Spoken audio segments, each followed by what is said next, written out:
At the sign of the Cat and Racket, halfway down the Rue Saint Denis, almost at the corner of the Rue du Petit Lion, there stood formerly one of those delightful houses, which enable historians to reconstruct old Paris by analogy.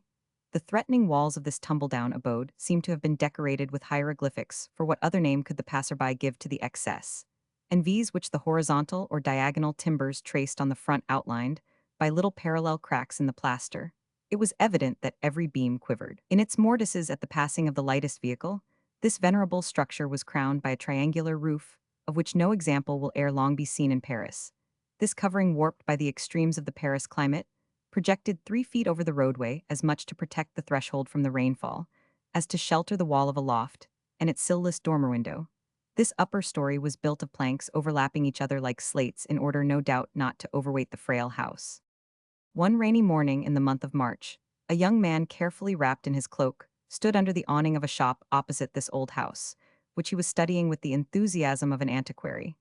In point of fact, this relic of the civic life of the 16th century offered more than one problem to the consideration of an observer. Each story presented some singularity. On the first floor, four tall, narrow windows close together were filled as to the lower panes with boards so as to produce the doubtful light, by which a clever salesman can ascribe to his goods the color his customers inquire for. The young man seemed very scornful of this part of the house. His eyes had not yet rested on it, the windows of the second floor, where the Venetian blinds were drawn up, revealing little dingy muslin curtains behind the large Bohemian glass panes, did not interest him. Either his attention was attracted to the third floor, to the modest sash frames of wood, so clumsily wrought that they might have found a place in the Museum of Arts and Crafts to illustrate the early efforts of French carpentry. These windows were glazed with small squares of glass so green that, but for his good eyes, the young man could not have seen the blue-checked cotton curtains, which screened the mysteries of the room from profane eyes now. And then the watcher, weary of his fruitless contemplation, or of the silence in which the house was buried like the whole neighborhood, dropped his eyes towards the lower regions. An involuntary smile parted his lips each time he looked at the shop, where in fact there were some laughable details. A formidable wooden beam, resting on 4 pillars which appeared to have bent under the weight of the decrepit house, had been encrusted with as many coats of different paint as there are of rouge on an old Duchess cheek. In the middle of this broad and fantastically carved joist, there was an old painting representing a cat playing rackets. This picture was what moved the young man to mirth, but it must be said that the wittiest of modern painters could not invent so comical a caricature. The animal held in one of its forepaws a racket as big as itself, and stood on its hind legs to aim at hitting an enormous ball, returned by a man in a fine embroidered coat drawing color and accessories.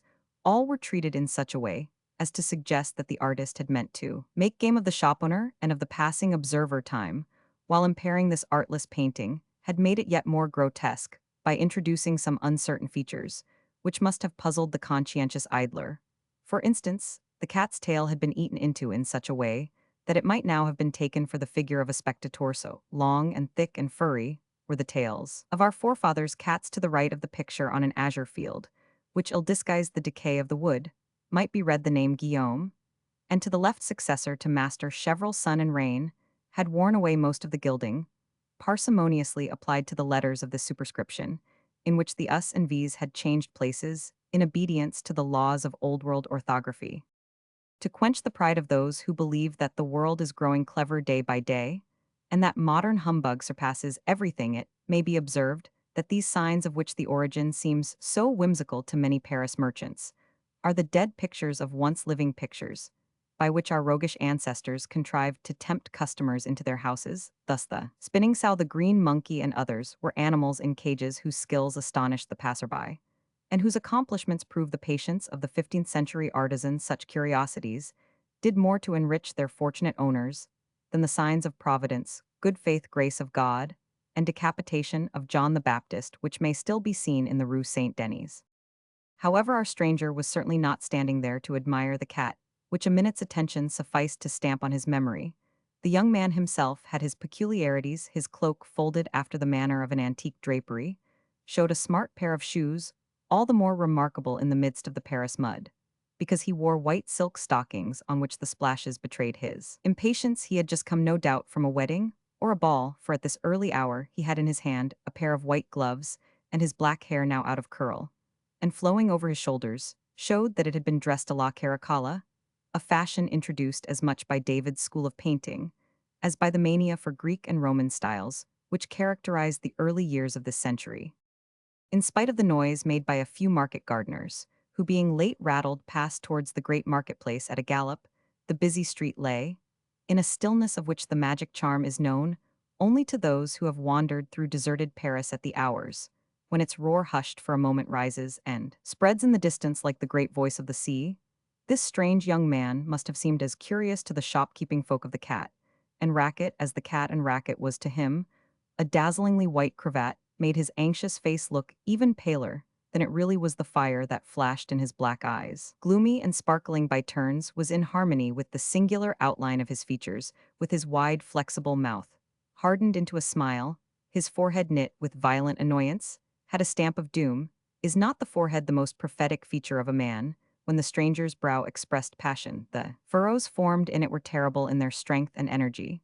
But when he recovered his calmness, so easily upset it, beamed with a luminous grace, which gave great attractiveness to a countenance in which joy, grief, love, anger, or scorn blazed out so contagiously that the coldest man could not fail to be impressed.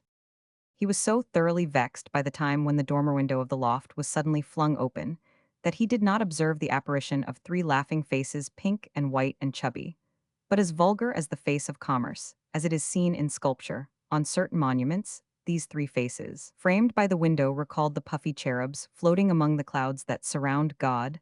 The father, the apprentices, snuffed up the exhalations of the street, with an eagerness that showed how hot and poisonous the atmosphere of their garret must be. After pointing to the singular sentinel, the most jovial as he seemed of the apprentices retired, and came back holding an instrument whose hard metal pipe is now superseded by a leather tube, and they all grinned with mischief as they looked down on the loiterer, and sprinkled him with a fine white shower of which the scent proved that three chins had just been shaved. Standing on tiptoe in the farthest corner of their loft to enjoy their victims' rage, the lads ceased laughing on seeing the haughty indifference with which the young man shook his cloak, and the intense contempt expressed by his face as he glanced up at the empty window frame.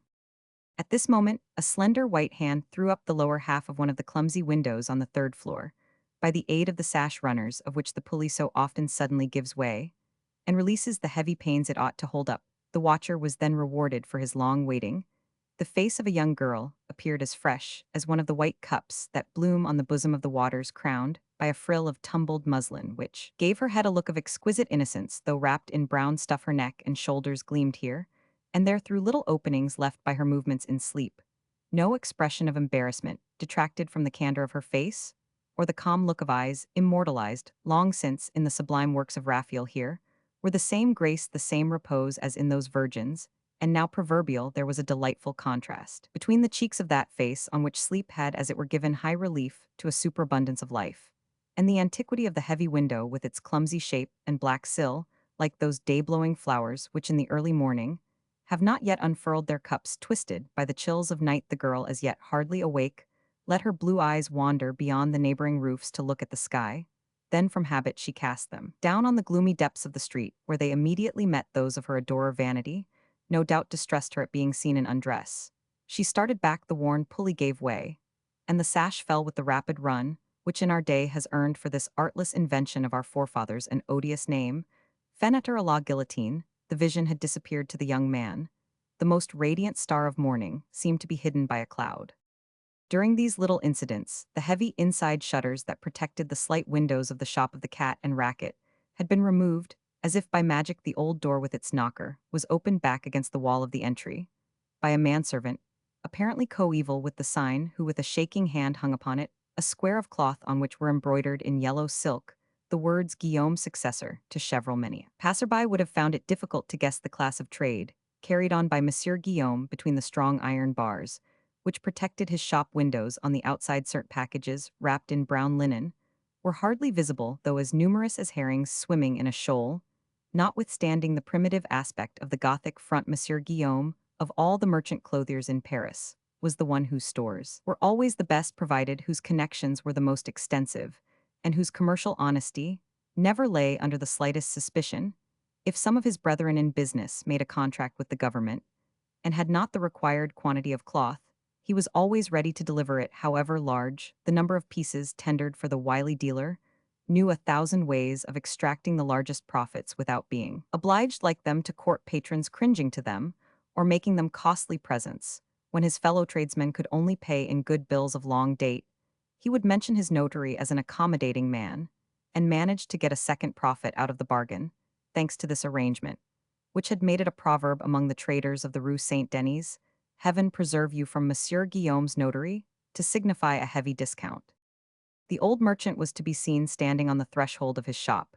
As if by a miracle the instant the servant withdrew, Monsieur Guillaume looked at the Rue Saint Denis, at the neighboring shops, and at the weather like a man disembarking at Havre, and seeing France once more after a long voyage, having convinced himself that nothing had changed while he was asleep. He presently perceived the stranger on guard, and he on his part gazed at the patriarchal draper.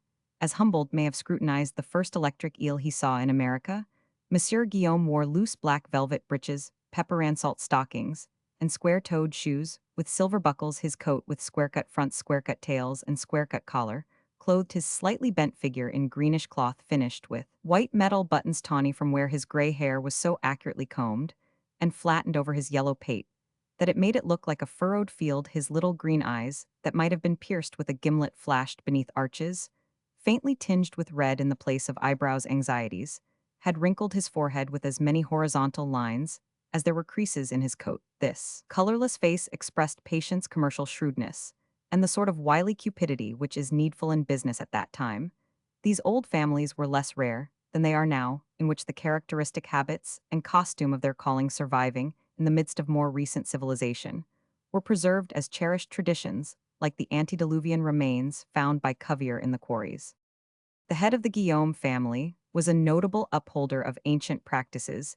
He might be heard to regret the provost of merchants, and never did he mention a decision of the Tribunal of Commerce, without calling it the sentence of the consuls up, and dressed the first of the household in obedience, no doubt, to these old customs. He stood sternly awaiting the appearance of his 3 assistants, ready to scold them, in case they were late. These young disciples of Mercury knew nothing more terrible than the wordless assiduity with which the master scrutinized their faces and their movements on Monday in search of evidence or traces of their pranks. But at this moment the old clothier paid no heed to his apprentices. He was absorbed in trying to divine the motive of the anxious looks which the young man in silk stockings and a cloak cast alternately at his signboard, and into the depths of his shop. The daylight was now brighter, and enabled the stranger to discern the cashier's corner, enclosed by a railing and screened by old green silk curtains, where were kept the immense ledgers, the silent oracles of the house.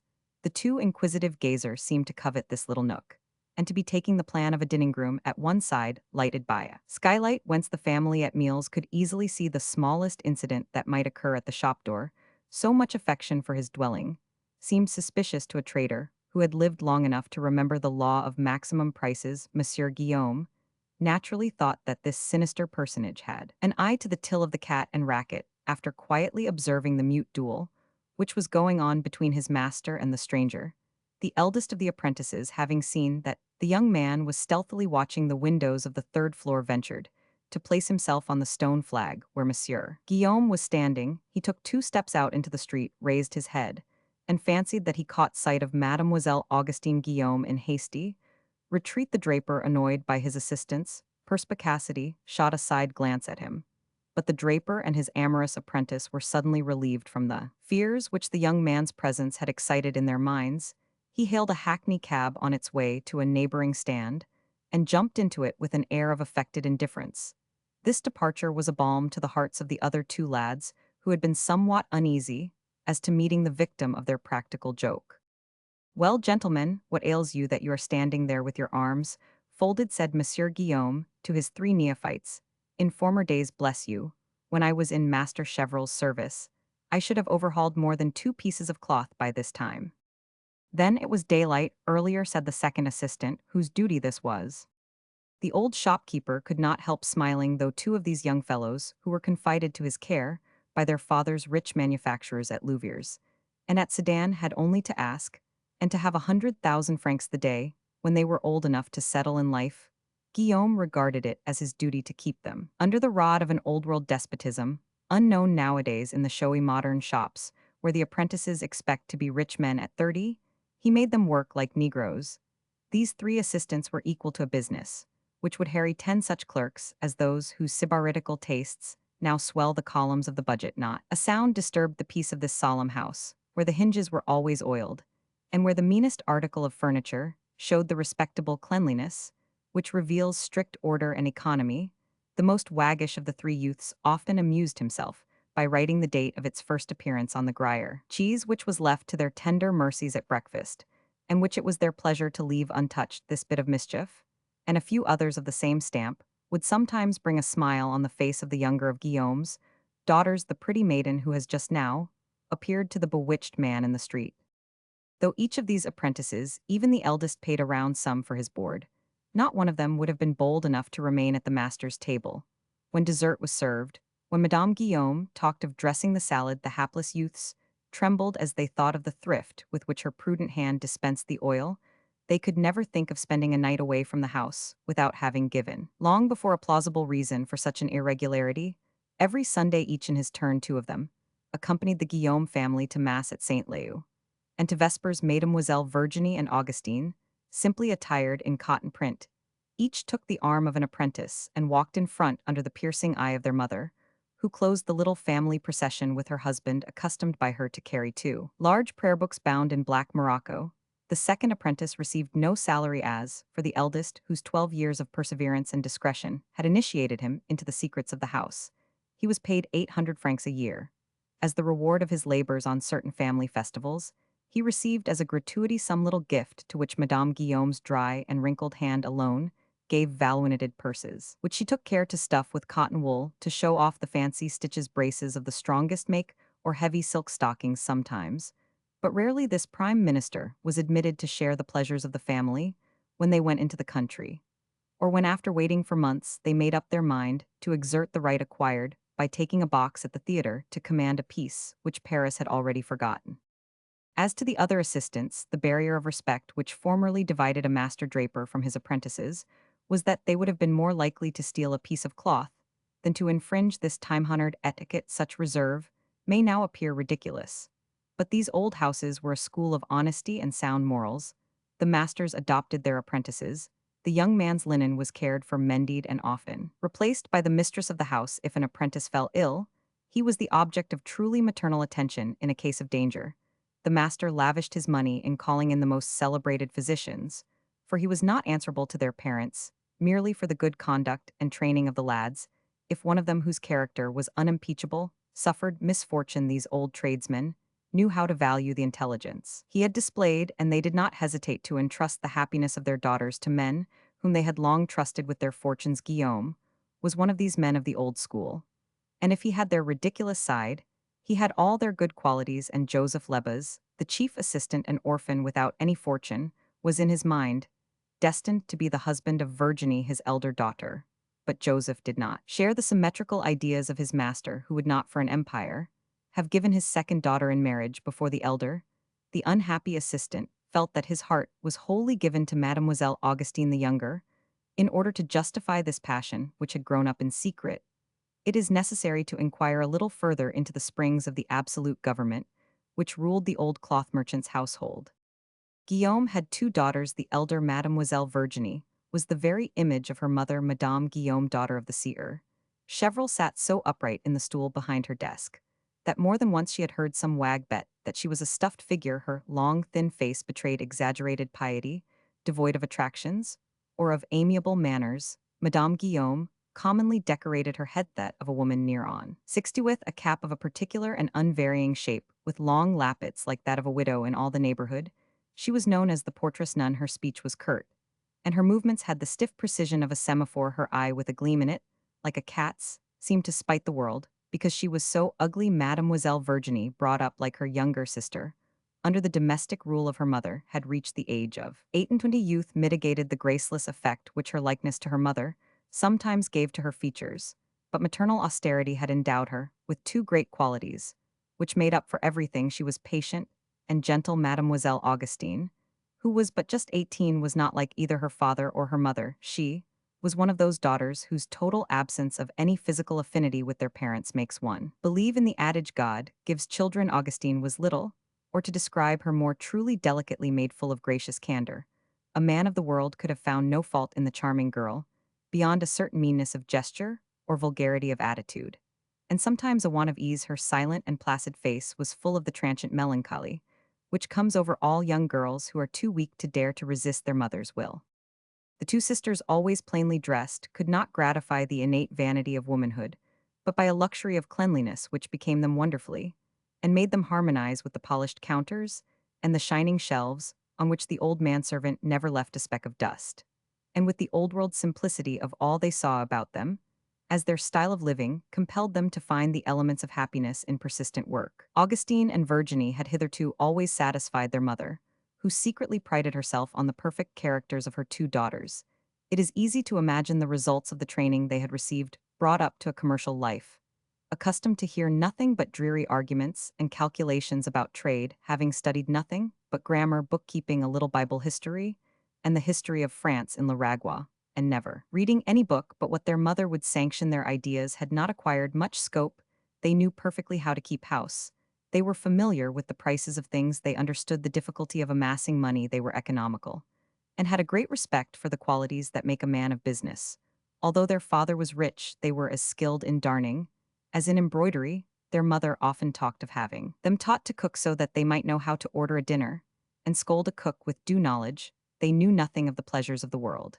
And seeing how their parents spent their exemplary lives, they very rarely suffered their eyes to wander beyond the walls of their hereditary home, which to their mother was the whole universe. The meetings to which family anniversaries gave rise filled in the future of earthly joy to them. When the great drawing-room on the second floor was to be prepared to receive company, Madame Rogan, a demoiselle, Chevril 15 months younger than her cousin, and bedecked with diamonds, young Rabardin, employed in the finance office, Monsieur César, Birato the rich perfumer, and his wife known as Madame César, Monsieur Camusot the richest silk mercer in the Rue des Bourdonnais, with his father-in-law Monsieur Cardot, 2 or 3 old bankers, and some immaculate latest arrangements made necessary by the way in which everything was packed away, the plate, the Dresden china, the candlesticks, and the glass made a variety in the monotonous lives of the 3 women who came and went and exerted themselves, as nuns would to receive their bishop. Then in the evening, when all 3 were tired out with having wiped, rubbed, unpacked, and arranged all the gods of the festival, as the girls helped their mother to undress, Madame Guillaume would say to them, "Children, we have done nothing today." When on very great occasions the portress nun allowed dancing, restricting the games of Boston whist and backgammon within the limits of her bedroom, such a concession was accounted as the most unhoped felicity, and made them happier than going to the great balls, to 2 or 3 of which Guillaume would take the girls at the time of the carnival. And once a year, the worthy draper gave an entertainment when he spared no expense, however rich and fashionable the persons invited might be. They were careful not to be absent, for the most important houses on the exchange had recourse to the immense credit, the fortune, or the time-honored experience of Monsieur Guillaume. Still, the excellent merchant's daughters did not benefit as much as might be supposed by the lessons the world has to offer to young spirits at these parties, which were indeed set down in the ledger to the credit of the house. They wore dresses the shabbiness of which made them blush. Their style of dancing was not in any way remarkable, and their mother's surveillance did not allow of their holding any conversation with their partners beyond yes and no. Also, the law of the old sign of the cat and racket commanded that they should be home by 11 o'clock, the hour when balls and fetes begin to be lively. Thus their pleasures, which seemed to conform very fairly to their father's position, were often made insipid by circumstances, which were part of the family habits and principles.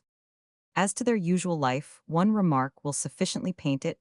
Madame Guillaume required her daughters to be dressed very early in the morning, to come down every day at the same hour, and she ordered their employments with monastic regularity. Augustine, however, had been gifted by chance with a spirit lofty enough to feel the emptiness of such a life. Her blue eyes would sometimes be raised as if to pierce the depths of that gloomy staircase and those damp storerooms.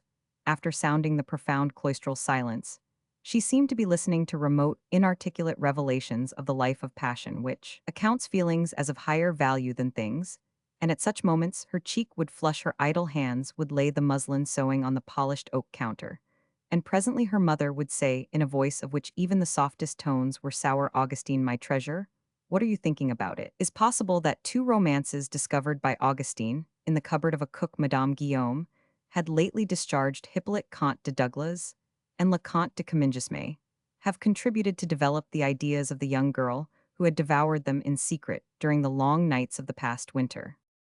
And so Augustine's expression of vague, longing, her gentle voice, her jasmine skin, and her blue eyes had lighted in poor Leba's soul a flame as ardent as it was reverent from an easily understood caprice.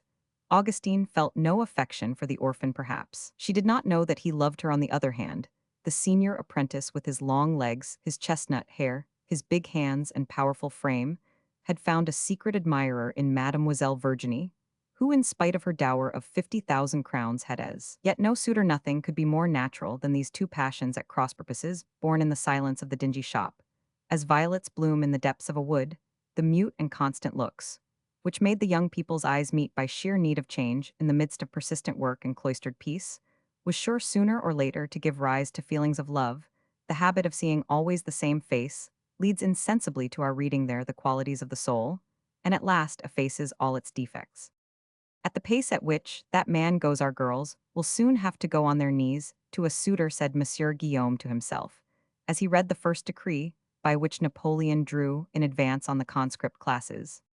From that day, the old merchant, grieved at seeing his eldest daughter fade, remembered how he had married Mademoiselle Chevreul under much the same circumstances as those of Joseph Lebas and Virginie, a good bit of business to marry off his daughter and discharge a sacred debt by repaying to an orphan the benefit he had formerly received from his predecessor under similar conditions. Joseph Lebas, who was now 33, was aware of the obstacle which a difference of 15 years placed between Augustine and himself, being also too clear-sighted not to understand Monsieur Guillaume's purpose.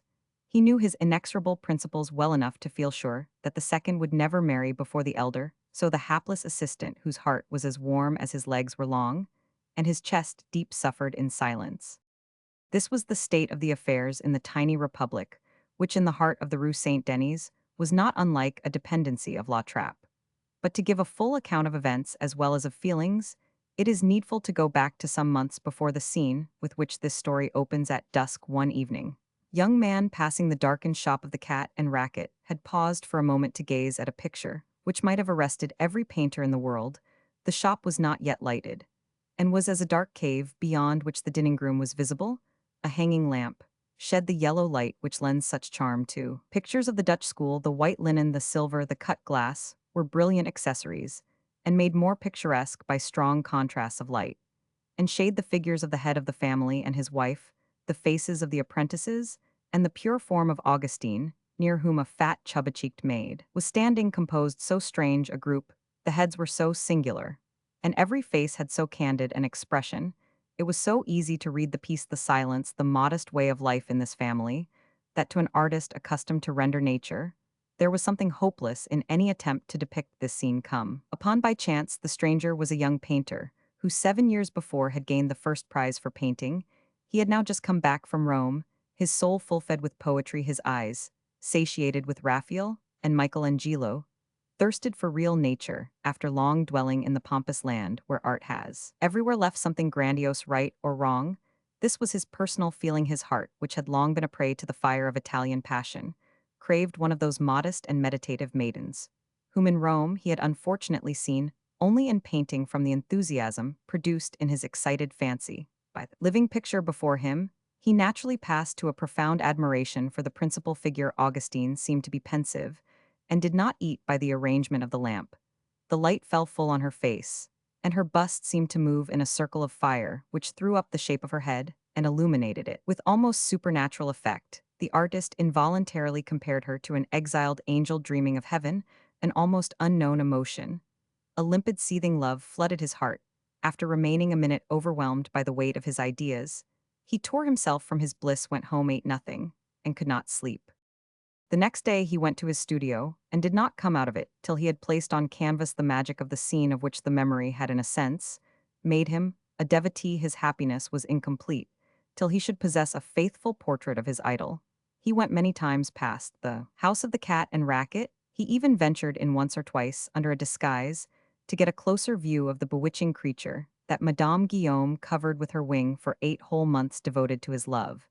And to his brush, he was lost to the sight of his most intimate friends. Forgetting the world, the theater, poetry, music, and all his dearest habits, one morning, Racket broke through all the barriers with which artists are familiar, and which they know how to evade, went into his room, and woke him by asking, "What are you going to send to the salon?" The artist grasped. His friend's hand dragged him off to the studio, uncovered a small easel picture, and a portrait. After a long and eager study of the two masterpieces, Racket threw himself on his comrade's neck and hugged him without speaking a word. His feelings could only be expressed as he felt them soul to soul. "You are in love," said Racket. They both knew that the finest portraits by Titian, Raphael, and Leonardo da Vinci were the outcome of the enthusiastic sentiments, by which indeed, under various conditions, every masterpiece is engendered. The artist only bent his head in reply. "How happy are you to be able to be in love here after coming back from Italy?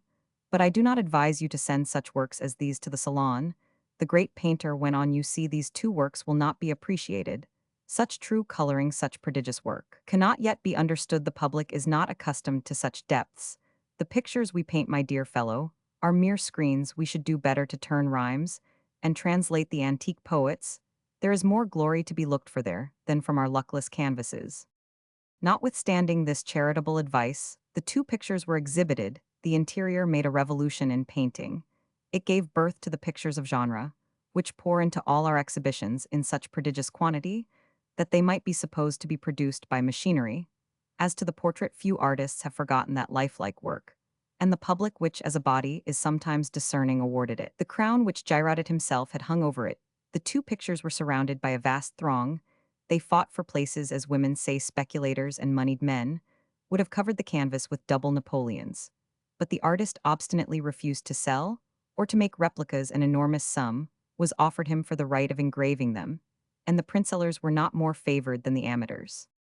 Though these incidents occupied the world, they were not of a nature to penetrate the recesses of the monastic solitude in the Rue Saint-Denis. However, when paying a visit to Madame Guillaume, the notary's wife, spoke of the exhibition before Augustine, of whom she was very fond, and explained its purpose. Madame Rogan's gossip naturally inspired Augustine with a wish to see the pictures, and with courage enough to ask her cousin secretly to take her to the Louvre. Her cousin succeeded in the negotiations. She opened with Madame Guillaume for permission to release the young girl for 2 hours from her dull labors. Augustine was thus able to make her way through the crowd to see the crowned work. A fit of trembling shook her like an aspen leaf. As she recognized herself, she was terrified and looked about her to find Madame Rogan, from whom she had been separated by a tide of people at that moment. Her frightened eyes fell on the impassioned face of the young painter. She at once recalled the figure of a loiterer, whom, being curious, she had frequently observed, believing him to be a new neighbor. "You see how love has inspired me," said the artist in the timid creature's ear, and she stood in dismay at the words. She found supernatural courage to enable her to push through the crowd and join her cousin, who was still struggling with the mass of people that hindered her from getting to the picture. "You will be stifled," cried Augustine. "Let us go." But there are moments at the salon when two women are not always free to direct their steps through the galleries by the irregular course to which they were compelled by the press. Mademoiselle Guillaume and her cousin were pushed to within a few steps of the second picture. Chance thus brought them both together to where they could easily see the canvas made famous by fashion. For once in agreement with talent, Madame Rogan's exclamation of surprise was lost in the hubbub and buzz of the crowd. Augustine involuntarily shed tears at the sight of this wonderful study. Then, by an almost unaccountable impulse, she laid her finger on her lips. As she perceived quite near her the ecstatic face of the young painter, the stranger replied by a nod and pointed to Madame Rogan as a spoilsport to show Augustine that he had understood this pantomime, struck the young girl like hot coals on her flesh. She felt quite guilty as she perceived that there was a compact between herself and the artist. The suffocating heat, the dazzling sight of beautiful dresses, the bewilderment produced in Augustine's brain by the truth of coloring, the multitude of living or painted figures, the profusion of gilt frames, gave her a sense of intoxication, which doubled her alarms. She would perhaps have fainted if an unknown rapture had not surged up in her heart to vivify her whole being. In spite of this chaos of sensations, she nevertheless believed herself to be under the power of the devil. of whose awful snares she had been warned of by the thundering words of preachers. This moment was to her like a moment of madness. She found herself accompanied to her cousin's carriage by the young man radiant with joy and love, Augustine, a prey to an agitation new to her experience, an intoxication which seemed to abandon her to nature. Listened to the eloquent voice of her heart, and looked again and again at the young painter, betraying the emotion that came over her. Never had the bright rose of her cheeks shone in stronger contrast with the whiteness of her skin. The artist saw her beauty in all its bloom, her maiden modesty, in all its glory. She herself felt a sort of rapture mingled with terror at thinking that her presence had brought happiness to him whose name was on every lip and whose talent lent immortality to transient scenes. She was loved, it was impossible to doubt it. When she no longer saw the artist, these simple words still echoed in her ear: "You see how love has inspired me." And the throbs of her heart, as they grew deeper, seemed to pain her heated blood, revealed so many unknown forces in her being.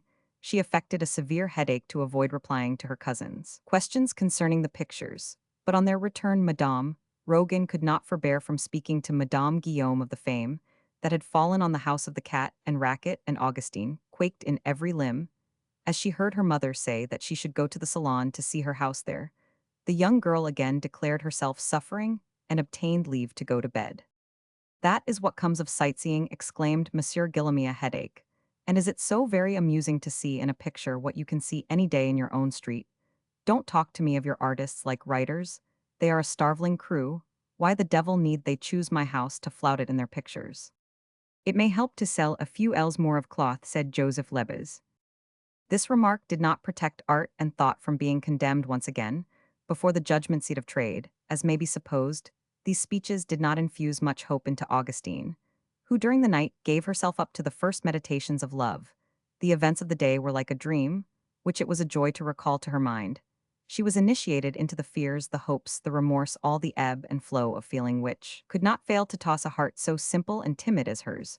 What a void she perceived in this gloomy house! What a treasure she found in her soul! To be the wife of a genius, to share his glory, what ravages must such a vision make in the heart of a girl brought up among such a family?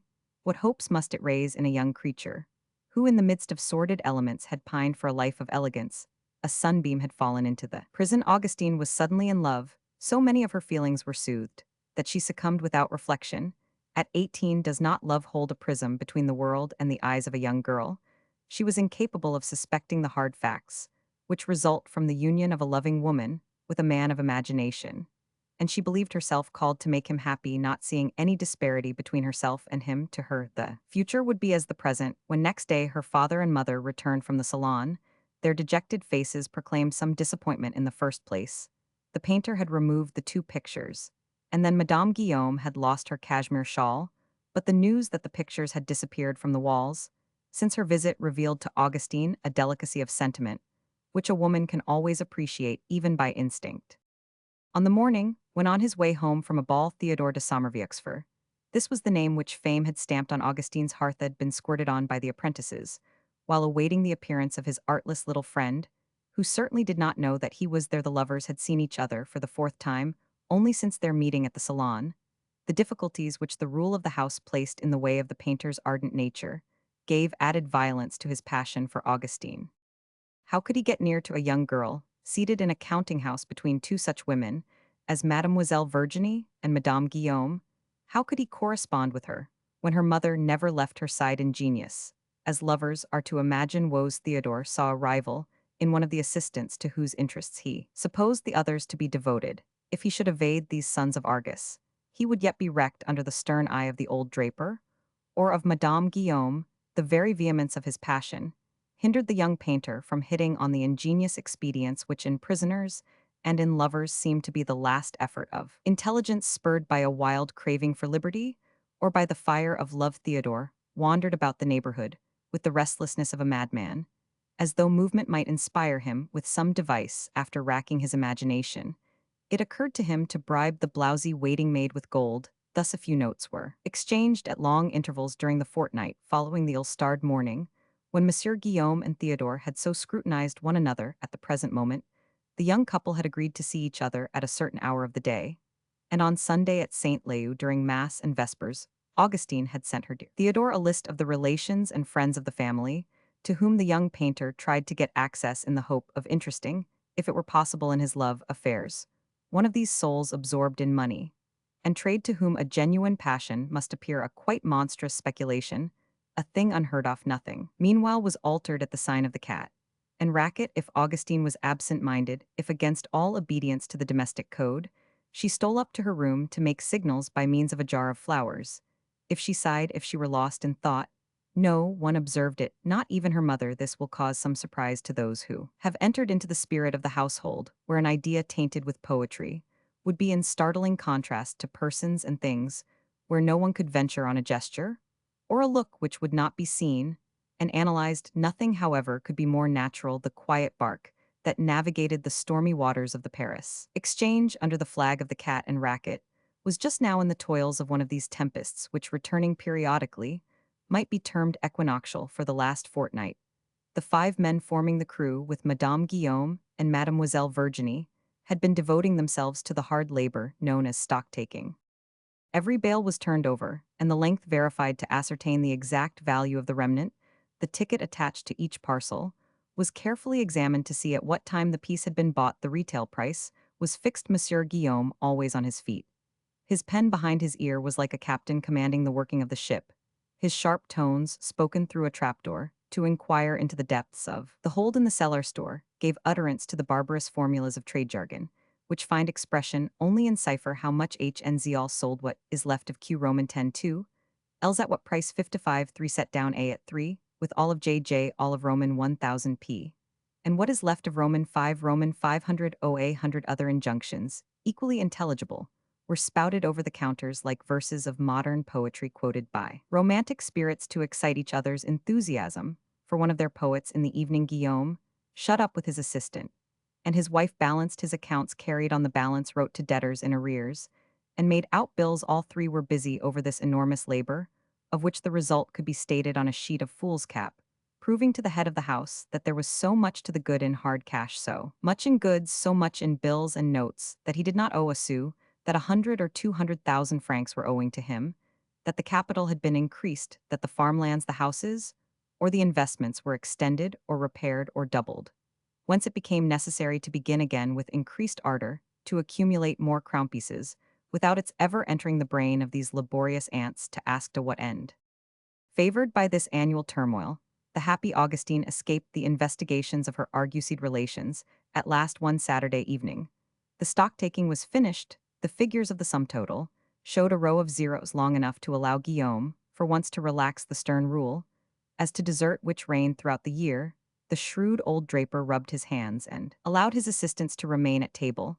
The members of the crew had hardly swallowed their thimbleful of some homemade liqueur when the rumble of a carriage was heard. The family party were going to see Cendrillon at the Variets, while the 2 younger apprentices each received a crown of 6 francs, with permission to go wherever they chose provided they were in by midnight. Notwithstanding this debauch, the old cloth merchant was shaving himself at 6 next morning, put on his maroon-colored coat, of which the glowing lights afforded him perennial enjoyment, fastened a pair of gold buckles on the knee-straps of his ample satin breeches, and then at about 7 o'clock, while all were still sleeping in the house, he made his way to the little office adjoining the shop on the first floor. Daylight came in through a window fortified by iron bars, and looking out on a small yard, surrounded by such black walls, that it was very like a well. The old merchant opened the iron-lined shutters, which were so familiar to him, and threw up the lower half of the sash window. The icy air of the courtyard came in to cool the hot atmosphere of the little room, full of the odor peculiar to offices. The merchant remained standing, his hand resting on the greasy arm of a large cane chair lined with morocco, of which the original hue had disappeared. He seemed to hesitate as to seating himself. He looked with affection at the double desk where his wife's seat opposite. His own was fitted into a little niche in the wall. He contemplated the numbered boxes, the files, the implements, the cash box objects, all of immemorial origin, and fancied himself in the room with the shade of Master Chevreul. He even pulled out the high stool on which he had once sat in the presence of his departed master.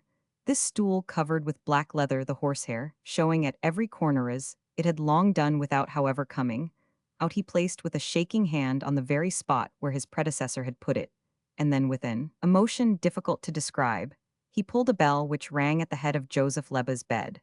When this decisive blow had been struck, the old man, for whom No doubt these reminiscences were too much, took up 3 or 4 bills of exchange, and looked at them without seeing them.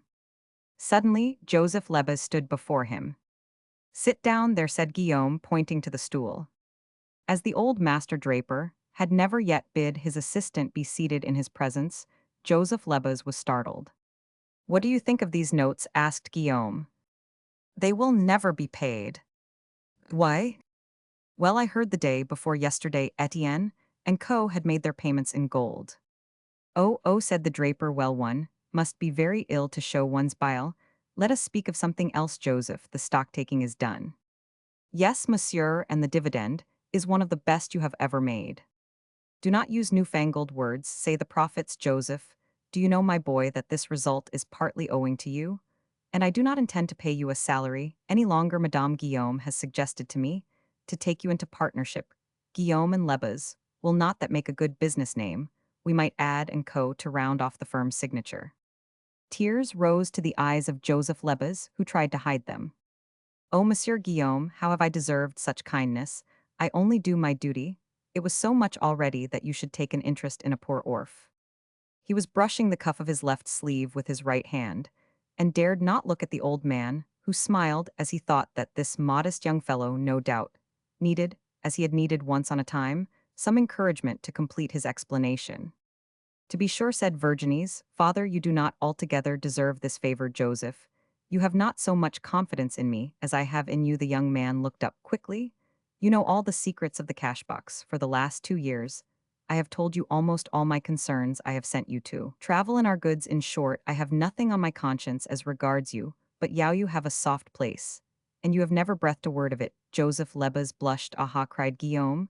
"So you thought you could deceive an old fox like me, when you knew that I had scented the Lecoq bankruptcy?" "What, monsieur?" replied Joseph Lebas, looking at his master, as keenly as his master looked at him. "You knew that I was in love." "I know everything, you rascal," said the worthy and cunning old merchant, pulling the assistant's ear, "and I forgive you. I did the same myself." "And you will give her to me?" "Yes, with 50,000 crowns, and I will leave you as much by will, and we will start on our new career under the name of a new firm. We will do good business. Yet, my boy," added the old man, getting up and flourishing his arms, "I tell you, son-in-law, there is nothing like trade. Those who ask what pleasure is to be found in it are simpletons. To be on the scent of a good bargain, to hold your own on change, to watch as anxiously as at the gaming table whether Etienne and Co. will fail or no, to see a regiment of guards march past all dressed in your cloth, to trip your neighbor up honestly of corseto, make the goods cheaper than others can, then to carry out an undertaking which you have planned, which begins, grows, totters, and succeeds, to know the workings of every house of business, as well as a minister of police, so as never to make a mistake, to hold up your head in the midst of wrecks, to have friends by correspondence in every manufacturing town. Is not that a perpetual game, Joseph? That is life, that is. I shall die in that harness like old Chevreul. But taking it easy now all the same." In the heat of his eager rhetoric, old Guillaume had scarcely looked at his assistant, who was weeping copiously. "Why, Joseph, my poor boy, what is the matter?" "Oh, I love her so, Monsieur Guillaume, that my heart fails me, I believe." "Well, well, boys," said the old man, "touched you are happier than you know, by God, for she loves you, I know it." And he blinked his little green eyes as he looked at the young man. "Mademoiselle Augustine, Mademoiselle Augustine," exclaimed Joseph Lebas in his rapture. He was about to rush out of the room when he felt himself clutched by a hand of iron, and his astonished master spun him round in front of him once more. "What has Augustine to do with this matter?" he asked in a voice which instantly froze the luckless Joseph. "Is it not she that I love?" stammered the assistant. Much put out by his own want of perspicacity, Guillaume sat down again and rested his long head in his hands to consider the perplexing situation in which he found himself. Joseph Lebas, shamefaced and in despair, remained standing. Joseph the draper said with frigid dignity, "I was speaking of Virginie, love. Cannot be made to order. I know too, that you can be trusted. We will forget all this. I will not let Augustine marry before Virginie. Your interest will be 10%. The young man, to whom love gave I know not what power of courage and eloquence, clasped his hand, and spoke in his turn, spoke, for a quarter of an hour, with so much warmth, and feeling that he altered the situation, if the question had been a matter of business, the old tradesman would have had fixed principles to guide his decision, but tossed 1,000 miles from commerce on the ocean of sentiment, without a compass he floated, as he told himself undecided in the face of such an unexpected event, carried away by his fatherly kindness. He began to beat about the bush. Deuce take it, Joseph, you must know that there are 10 years between my two children. Mademoiselle Chevreul was no beauty still. She has had nothing to complain of in me do, as I Roman 999. Come, don't cry. Can you be so silly? What is to be done? It can be managed, perhaps. There is always some way out of a scrape. And we men are not always devoted celadons to our wives. You understand, Madame Guillaume is very pious. Come, by gad, boy, give your arm to Augustine this morning, as we go to Mass. These were the phrases spoken at random by the old draper, and their conclusion made the lover happy. He was already thinking of a friend of his, as a match for Mademoiselle Virginie, as he went out of the smoky office pressing his future father-in-law's hand, after saying with a knowing look that all would turn out for the best. What will Madame Guillaume say to it was the idea that greatly troubled the worthy merchant when he found himself alone. At breakfast, Madame Guillaume and Virginie, to whom the draper had not yet confided his disappointment, cast meaning glances at Joseph Lebas, who was extremely embarrassed the young assistant's bashfulness, commended him to his mother-in-law's good graces. The matron became so cheerful that she smiled as she looked at her husband, and allowed herself some little pleasantries of time-honored acceptance. In such simple families, she wondered whether Joseph or Virginie were the taller to ask them to compare their height. This preliminary fooling brought a cloud to the master's brow, and he even made such a point of decorum that he desired Augustine to take the assistant's arm on their way to Saint Leu. Madame Guillaume, surprised at this manly delicacy, honored her husband with a nod of approval, so the procession left the house in such order as to suggest no suspicious meaning to the neighbors.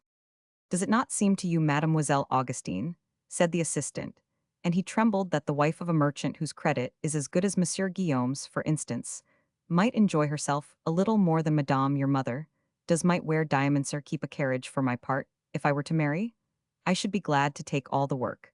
And see my wife happy, I would not put her into the counting house in the drapery business. You see, a woman is not so necessary now, as formerly. Monsieur Guillaume was quite right to act, as he did, and besides his wife liked it. But so long as a woman knows how to turn her hand to the bookkeeping, the correspondence, the retail business, the orders, and her housekeeping, so as not to sit idle, that is enough at 7 o'clock when the shop is shut. I shall take my pleasures, go to the play and into company. But you are not listening to me. Yes, indeed, Monsieur Joseph. What do you think of painting? That is a fine calling. Yes, I know a master house painter, Monsieur Lerdois, he is well towed. Thus conversing, the family reached the church of Saint Leu. There Madame Guillaume reasserted her rights, and for the first time placed Augustine, next herself Virginie, taking her place on the fourth chair, next to Lebas during the sermon. All went well between Augustine and Theodore, who, standing behind a pillar, worshipped his Madonna with fervent devotion. But at the elevation of the host, Madame Guillaume discovered rather late that her daughter Augustine was holding her prayer book upside down. She was about to speak to her strongly, when lowering her veil, she interrupted her own devotions to look in the direction where her daughter's eyes found attraction. By the help of her spectacles, she saw the young artist, whose fashionable elegance seemed to proclaim him a cavalry officer on leave rather than a tradesman of the neighborhood. It is difficult to conceive of the state of violent agitation in which Madame Guillaume found herself, who flattered herself on having brought up her daughters to perfection, and discovering in Augustine a clandestine passion, of which her prudery and ignorance exaggerated the perils. She believed her daughter to be cankered to the core. "Hold your book right way up, miss," she muttered in a low voice tremulous with wrath. She snatched away the telltale prayer book, and returned it with the letterpress right way up. "Do not allow your eyes to look anywhere but at your prayers," she added, "or I shall have something to say to your father, and I will talk to you after church." These words came like a thunderbolt on poor Augustine. She felt faint, but torn between the distress she felt and the dread of causing a commotion in church. She bravely concealed her anguish. It was, however, easy to discern the stormy state of her soul from the trembling of her prayer book, and the tears which dropped on every page. She turned from the furious glare shot at him by Madame Guillaume. The artist saw the peril into which his love affair had fallen. He went out with a raging soul, determined to venture all. "Go to your room, miss," said Madame Guillaume on their return home. "We will send for you, but take care not to quit it." The conference between the husband and wife was conducted so secretly that at first nothing was heard of it. Virginie, however, who had tried to give her sister courage by a variety of gentle remonstrances, carried her good nature so far as to listen at the door of her mother's bedroom, where the discussion was held to catch a word or two. The first time she went down to the lower floor, she heard her father exclaim, "Then, madame, do you wish to kill your daughter?" "My poor dear," said Virginie, in tears, "papa takes your part." "And what do they want to do to Theodore?" asked the innocent girl. Virginie, inquisitive, went down again, but this time she stayed longer. She learned that Joseph Lebas loved Augustine. It was written that on this memorable day this house, generally so peaceful, should be a hell. Monsieur Guillaume brought Joseph Lebas to despair by telling him of Augustine's love for a stranger. Lebas, who had advised his friend to become a suitor for Mademoiselle Virginie, saw all his hopes wrecked. Mademoiselle Virginie, overcome by hearing that Joseph had in a way refused her, had a sick headache. The dispute that had arisen from the discussion between Monsieur and Madame Guillaume, when for the third time in their lives they had been of antagonistic opinions, had shown itself in a terrible form. Finally, at 4:30 in the afternoon, Augustine, pale, trembling, and with red eyes, was haled before her father and mother. The poor child artlessly related the too brief tale of her love, reassured by a speech from her father, who promised to listen to her in silence. She gathered courage as she pronounced to her parents the name of Theodore de Sommerville, with a mischievous little emphasis on the aristocratic de, and yielding to the unknown charm of talking of her feelings, she was brave enough to declare with innocent decision that she loved Monsieur de Sommerville, that she had written to him, and she added with tears in her eyes, "To sacrifice me to another man would make me wretched." "But Augustine, you cannot surely know what a painter is," cried her mother with horror. "Madame Guillaume," said the old man, compelling her to silence Augustine, he went on, "artists are generally little better than beggars. They are too extravagant not to be always a bad sort. I served the late Monsieur Joseph Vernet, the late Monsieur Lequin, and the late Monsieur Novera. Oh, if you could only know the tricks played on poor Father Chevreul by that Monsieur Novera, by the Chevalier de Saint Georges, and especially by Monsieur Philidor. They are a set of rascals, I know them well. They all have a gab and nice manners.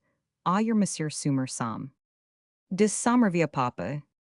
"Well, well, de Sommerville, well and good. He can never have been half so sweet to you as Monsieur le Chevalier de Saint Georges was to me the day I got a verdict of the consuls against him. And in those days they were gentlemen of quality. But Father Monsieur Theodore is of good family, and he wrote me that he is rich. His father was called Chevalier de Sommerville before the Revolution." At these words, Monsieur Guillaume looked at his terrible better half, who like an angry woman sat tapping the floor with her foot, while keeping sullen silence. She avoided even casting wrathful looks at Augustine, appearing to leave to Monsieur Guillaume the whole responsibility in so grave a matter, since her opinion was not listened to. Nevertheless, in spite of her apparent self-control, when she saw her husband giving way so mildly under a catastrophe, which had no concern with business, she exclaimed, "Really, monsieur, you are so weak with your daughters." However, the sound of a carriage which stopped at the door interrupted the rating, which the old draper already quaked at. In a minute, Madame Rogan was standing in the middle of the room, and looking at the actors in this domestic scene. "I know all, my dear cousin," said she with a patronizing air. Madame Rogan made the great mistake of supposing that a Paris notary's wife could play the part of a favorite of fashion. "I know all," she repeated, "and I have come into Noah's ark like the dove with the olive branch. I read that allegory in the Genie du Christianisme," she added, turning to Madame Guillaume. "The illusion ought to please you, cousin. Do you know," she went on, smiling at Augustine, "that Monsieur de Sommerville is a charming man. He gave me my portrait this morning, painted by a master's hand. It is worth at least 6,000 francs." And at these words, she patted Monsieur Guillaume on the arm. The old draper could not help making a grimace with his lips, which was peculiar to him. "I know Monsieur de Sommerville very well," the dove ran on. "He has come to my evenings this fortnight past, and made them delightful. He has told me all his woes, and commissioned me to plead for him. I know since this morning that he adores Augustine, and he shall have her. Ah, cousin, do not shake your head in refusal. He will be created Baron, I can tell you, and has just been made Chevalier of the Legion of Honor by the Emperor himself at the Salon. Rogan is now his lawyer and knows all his affairs well. Monsieur de Sommerville has 12,000 francs a year in good landed estate. Do you know that the father-in-law of such a man may get a rise in life? Mayor of his arrondissement, for instance. Have we not seen Monsieur Dupont become a Count of the Empire and a senator, all because he went as mayor to congratulate the emperor on his entry into Vienna? Oh, this marriage must take place for my part. I adore the dear young man, his behavior to Augustine is only met with in romances. Be easy, little one, you shall be happy, and every girl will wish she were in your place. Madame la Duchesse de Carigliano, who comes to my at-homes, raves about Monsieur de Somerville, some spiteful people say. She only comes to me to meet him, as if a duchess of yesterday was doing too much honor to a chevreul, whose family have been respected citizens these 100 years. Augustine, Madame Rogan went on, after a short pause. I have seen the portrait. Heavens, how lovely it is. Do you know that the emperor wanted to have it? He laughed, and said to the deputy high constable that if there were many women like that in his court, while all the kings visited it, he should have no difficulty about preserving the peace of Europe. Is not that a compliment? The tempests with which the day had begun were to resemble those of nature, by ending in clear and serene. Whether Madame Rogan displayed so much address in her harangue, she was able to touch so many strings in the dry hearts of Monsieur and Madame Guillaume, that at last she hit on one which she could work upon at this strange period. Commerce and finance were more than ever possessed by the crazy mania for seeking alliance with rank, and the generals of the empire took full advantage of this desire. Monsieur Guillaume, as a singular exception, opposed this deplorable craving. His favorite axioms were that to secure happiness, a woman must marry a man of her own class, that everyone was punished sooner or later for having climbed too high, that love could so little endure under the worries of a household, that both husband and wife needed sound good qualities to be happy, that it would not do for one to be far in advance of the other, because above everything, they must understand each other. If a man spoke Greek and his wife Latin, they might come to die of hunger. He had himself invented this sort of adage, and he compared such marriages to old-fashioned materials of mixed silk and wool. Still, there is so much vanity at the bottom of man's heart that the prudence of the pilot who steered the cat and racket so wisely gave way before Madame Rogan's aggressive volubility. Austere Madame Guillaume was the first to see in her daughter's affection a reason for abdicating her principles, and for consenting to receive Monsieur de Somerville, whom she promised herself she would put under severe inquisition. The old draper went to look for Joseph Lebas, and inform him of the state of affairs. At 6:30, the dining room immortalized by the artist saw united under its skylight Monsieur and Madame Rogan, the young painter, and his charming Augustine Joseph Lebas, who found his happiness in patience, and Mademoiselle Virginie, convalescent from her headache. Monsieur and Madame Guillaume saw in perspective both their children married, and the fortunes of the cat and racket once more in skillful hands. Their satisfaction was at its height when at dessert Theodore made them a present of the wonderful picture, which they had failed to see, representing the interior of the old shop, and to which they all owed so much happiness.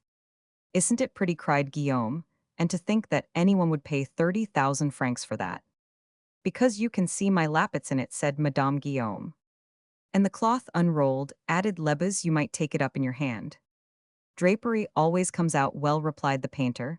"We should be only too happy, we modern artists, if we could touch the perfection of antique drapery." "So you like drapery?" cried old Guillaume. "Well, then, by gad, shake hands on that, my young friend. Since you can respect trade, we shall understand each other. And why should it be despised? The world began with trade. Since Adam sold paradise for an apple, he did not strike a good bargain, though." And the old man roared with honest laughter, encouraged by the champagne, which he sent round with a liberal hand. The band that covered the young artist's eyes was so thick that he thought his future parents amiable. He was not above enlivening them by a few jests in the best taste, so he too pleased every one in the evening, when the drawing room, furnished with what Madame Guillaume called everything handsome, was deserted, and while she flitted from the table to the chimney-piece, from the candelabra to the tall candlesticks, hastily blowing out the wax lights, the worthy draper, who was always clear-sighted when money was in question, called Augustine to him, and seating her on his knee spoke as follows: "My dear child, you shall marry your Somerville, since you insist. You may, if you like, risk your capital and happiness. But I am not going to be hoodwinked by the 30,000 francs to be made by spoiling good canvas money that is lightly earned, is lightly spent. Did I not hear that harebrained youngster declare this evening that money was made round that it might roll if it is round? For spendthrifts it is flat, for saving folks who pile it up. Now, my child, that fine gentleman talks of giving you carriages and diamonds. He has money, let him spend it on you, so be it. It is no concern of mine. But as to what I can give you, I will not have the crown pieces I have picked up with so much toil wasted in carriages and frippery. Those who spend too fast never grow rich. 100,000 crowns, which is your fortune, will not buy up Paris. It is all very well to look forward to a few 100,000 francs to be yours some day. I shall keep you waiting for them as long as possible by Gad. So I took your lover aside, and a man who managed the Lecoq bankruptcy had not much difficulty in persuading the artist to marry under a settlement of his wife's money on herself. I will keep an eye on the marriage contract to see that what he is to settle on you is safely tied up. So now, my child, I hope to be a grandfather by Gad. I will begin at once to lay up for my grandchildren. But swear to me here and now never to sign any papers relating to money without my advice. And if I go soon to join old Father Chevreul, promise to consult young Leb as your brother-in-law. Yes, father, I swear it. At these words spoken in a gentle voice, the old man kissed his daughter on both cheeks. That night the lovers slept as soundly as Monsieur and Madame Guillaume. Some few months after this memorable Sunday, the high altar of Saint Leu was the scene of two very different weddings. Augustine and Theodore appeared in all the radiance of happiness, their eyes beaming with love, dressed with elegance, while a fine carriage waited for them. Virginie, who had come in a good hired fly, with the rest of the family, humbly followed her younger sister, dressed in the simplest fashion, like a shadow necessary to the harmony of the picture. Monsieur Guillaume had exerted himself to the utmost in the church to get Virginie married before Augustine, but the priests, high and low, persisted in addressing the more elegant of the two brides. He heard some of his neighbors highly approving the good sense of Mademoiselle Virginie, who was making, as they said, the more substantial match, and remaining faithful to the neighborhood, while they fired a few taunts prompted by envy of Augustine, who was marrying an artist and a man of rank, adding with a sort of dismay that if the Guillaumes were ambitious, there was an end to the business. An old fan-maker, having remarked that such a prodigal would soon bring his wife to beggary, Father Guillaume prided himself in petto for his prudence in the matter of marriage settlements. In the evening, after a splendid ball followed by one of those substantial suppers, of which the memory is dying out in the present generation, Monsieur and Madame Guillaume remained in a fine house belonging to them in the Rue du Colombier, where the wedding had been held. Monsieur and Madame Lebas returned in their fly to the old home in the Rue Saint-Denis to steer the good ship Cat, and Racket, the artist, intoxicated with happiness, carried off his beloved Augustine, and eagerly lifting her out of their carriage, when it reached the Rue des Trois Freres, led her to an apartment embellished by all the arts. The fever of passion which possessed Theodore made a year fly over the young couple, without a single cloud to dim the blue sky, under which they lived. Life did not hang heavy on the lover's hands. Theodore lavished on every day inexhaustible fioriture of enjoyment, and he delighted to vary the transports of passion by the soft languor of those hours of repose when souls soar so high that they seem to have forgotten all bodily union. Augustine was too happy for reflection. She floated on an undulating tide of rapture.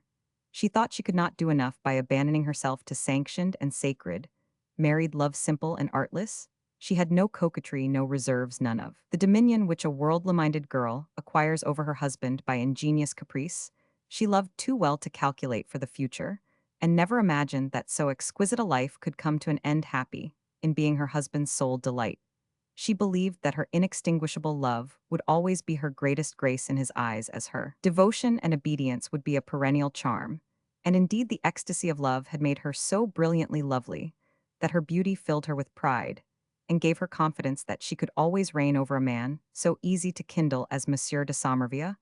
Thus her position as a wife brought her no knowledge but the lessons of love. In the midst of her happiness, she was still the simple child who had lived in obscurity in the Rue Saint-Denis, and who never thought of acquiring the manners, the information, the tone of the world she had to live in. Her words being the words of love, she revealed in them, no doubt, a certain pliancy of mind and a certain refinement of speech, but she used the language common to all women when they find themselves plunged in passion, which seems to be their element.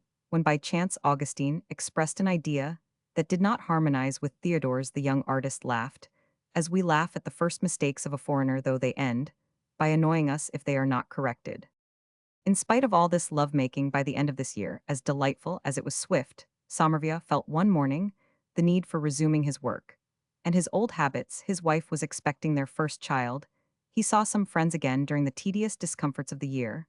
When a young wife is nursing an infant for the first time, he worked no doubt with zeal, but he occasionally sought diversion in the fashionable world. The house which he was best pleased to frequent was that of the Duchesse de Carigliano, who had at last attracted the celebrated artist to her parties when Augustine was quite well again, and her boy no longer required the assiduous care which debars a mother from social pleasures. Theodore had come to the stage of wishing to know the joys of satisfied vanity to be found in society by a man who shows himself with a handsome woman, the object of envy and admiration.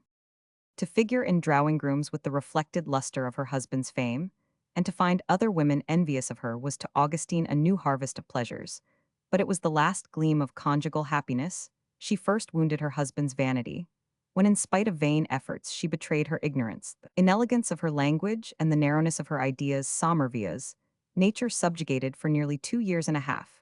By the first transports of love now, in the calm of less new possession, recovered its bent and habits for a while diverted from their channel poetry painting, and the subtle joys of imagination have inalienable rights over a lofty spirit. These cravings of a powerful soul had not been starved in Theodore during these 2 years. They had only found fresh pasture, as soon as the meadows of love had been ransacked, and the artist had gathered roses and cornflowers as the children do so, greedily that he did not see that his hands could hold no more. The scene changed. When the painter showed his wife the sketches for his finest compositions, he heard her exclaim, as her father had done, how pretty. This tepid admiration was not the outcome of conscientious feeling, but of her faith on the strength of love. Augustine cared more for a look than for the finest picture. The only sublime she knew was that of the heart. At last Theodore could not resist the evidence of the cruel fact that his wife was insensible to poetry. She did not dwell in his sphere, she could not follow him in all his vagaries, his inventions, his joys, and his sorrows. She walked groveling in the world of reality, while his head was in the sky's common mines. Cannot appreciate the perennial sufferings of a being who, while bound to another by the most intimate affections, is obliged constantly to suppress the dearest flights of his soul, and to thrust down into the void those images, which a magic power compels him to create. To him, the torture is all the more intolerable because his feeling towards his companion enjoins, as its first law, that they should have no concealments, but mingle the aspirations of their thought as perfectly as the effusions of their soul. The demands of nature are not to be cheated. She is as inexorable as necessity, which is indeed a sort of social nature. Somerville took refuge in the peace and silence of his studio, hoping that the habit of living with artists might mold his wife and develop in her the dormant germs of lofty intelligence which some superior minds suppose must exist in every being. But Augustine was too sincerely religious not to take fright at the tone of artists. At the first dinner Theodore gave she heard a young painter say, with the childlike lightness which to her was unintelligible, and which redeems a jest from the taint of profanity, "But Madame, your paradise cannot be more beautiful than Raphael's Transfiguration." Well, and I got tired of looking at that. Thus Augustine came among this sparkling, set in a spirit of distrust which no one could fail to see. She was a restraint on their freedom. Now an artist who feels restraint is pitiless. He stays away, or laughs it to scorn. Madame Guillaume, among other absurdities, had an excessive notion of the dignity she considered the prerogative of a married woman, and Augustine, though she had often made fun of it, could not help a slight imitation of her mother's primness. This extreme propriety, which virtuous wives do not always avoid, suggested a few epigrams in the form of sketches, in which the harmless jest was in such good taste that Somerville could not take offense. And even if they had been more severe, these pleasantries were, after all, only reprisals from his friends. Still, nothing could seem a trifle to a spirit so open as Theodore's. To impressions from without a coldness insensibly crept over him, and inevitably spread. To attain conjugal happiness, we must climb a hill, whose summit is a narrow ridge close to a steep and slippery descent. The painter's love was falling down it. He regarded his wife as incapable of appreciating the moral considerations, which justified him in his own eyes for his singular behavior to her, and believed himself quite innocent in hiding from her thoughts.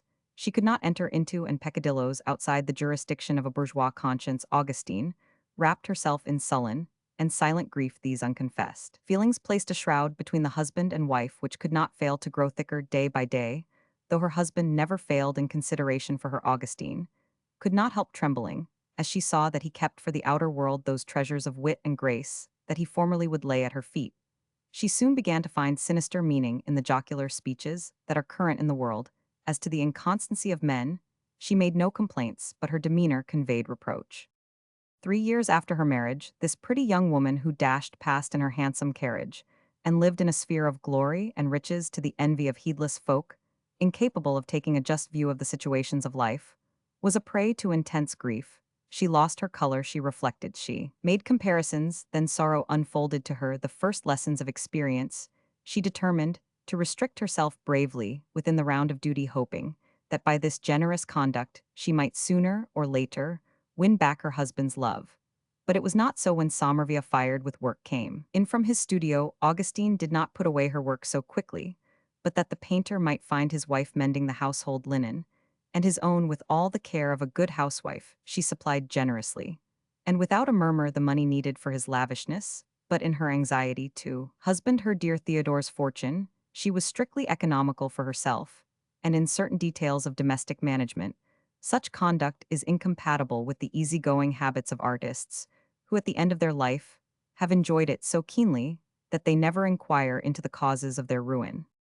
It is useless to note every tint of shadow by which the brilliant hues of their honeymoon were overcast, till they were lost in utter blackness. One evening poor Augustine, who had for some time heard her husband speak with enthusiasm of the Duchesse de Carigliano, received from a friend certain malignantly charitable warnings as to the nature of the attachment which Sommerville had formed for this celebrated flirt of the imperial court at 21 in all. The splendor of youth and beauty Augustine saw herself deserted for a woman of 36, feeling herself so wretched in the midst of a world of festivity, which to her was a blank. The poor little thing could no longer understand the admiration she excited, or the envy of which she was the object. Her face assumed a different expression, melancholy tinged her features with the sweetness of resignation, and the pallor of scorned love ere long she too was courted by the most fascinating men, but she remained lonely and virtuous. Some contemptuous words, which escaped her husband, filled her with incredible despair.